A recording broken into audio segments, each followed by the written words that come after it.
That firestorm in the White House. One of President Trump's top aides has resigned after two ex-wives have come forward with abuse allegations. Staff Secretary Rob Porter, he's denying their claims, but there are pictures and now big questions. Why was he allowed to take and keep this job? Our senior White House correspondent Cecilia Vega has all the latest. Good morning, Cecilia.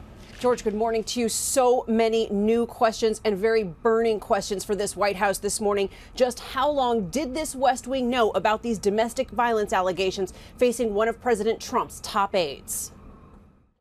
White House sources tell ABC News high-level aides have known about the domestic violence accusations against Staff Secretary Rob Porter for months. All the while, Porter playing a prominent role in the West Wing. But those sources say aides were not aware of the extent of the accusations until Porter's two ex-wives told their stories to the Daily Mail and the online publication The Intercept. His first wife, Colby Holderness, releasing a photo of her black and blue eye, saying Porter punched her in the face more than a decade ago. And overnight, his second wife, Jenny Willoughby, telling the Washington Post this story of how Porter allegedly attacked her in the shower just after their first anniversary. He came and grabbed me by the shoulders here and pulled me out of the shower in a rage. Immediately on seeing the terror in my face, retracted and apologized. Porter resigning abruptly, saying in a statement, "These outrageous allegations are simply false. I took the photos and the reality behind them is nowhere close to what is being described. I have been transparent and truthful about these vile claims." The White House says no one forced Porter out. I think that was a personal decision that Rob made, and one that he was not pressured to do, but one that he made on his own. He is also romantically linked to White House Communications Director Hope Hicks. The couple recently spotted together out on the town in this DailyMail.com photo. When the story first broke, Chief of Staff John Kelly called Porter a man of true integrity and honor. Overnight, Kelly issued a second statement, now saying he was shocked by the allegations, that there is no place for domestic violence, and, quote, "I stand by my previous comments and believe every individual deserves the right to defend their reputation." Porter's ex-wives paint a disturbing picture.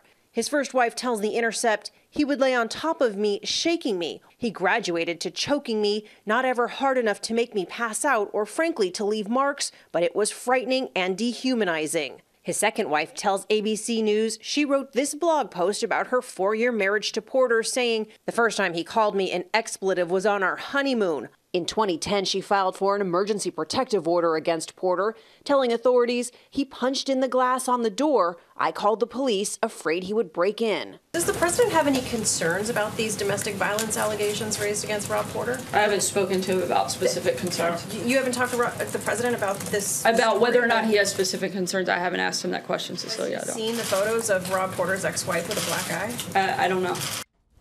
And we still don't know whether the president has seen those photos. They have been, of course, in the media. It would be hard to imagine he has not. Now, yesterday, in that very briefing, the White House said that Rob Porter would stay on the job in order to oversee a smooth transition. I am now being told that in the wake of the release of these photos and these very public interviews by these two ex-wives, there is now a renewed sense of urgency here, George, to get him out of this job. It sounds like he will be leaving much sooner than expected. And Cecilia, credible allegations like this are usually disqualifying for a top White House job using security clearances, not only because they're horrific, but because they make the person vulnerable to blackmail. But the White House is having a very hard time explaining when they got this information, what they did with it, why Rob Porter was allowed to remain in this job.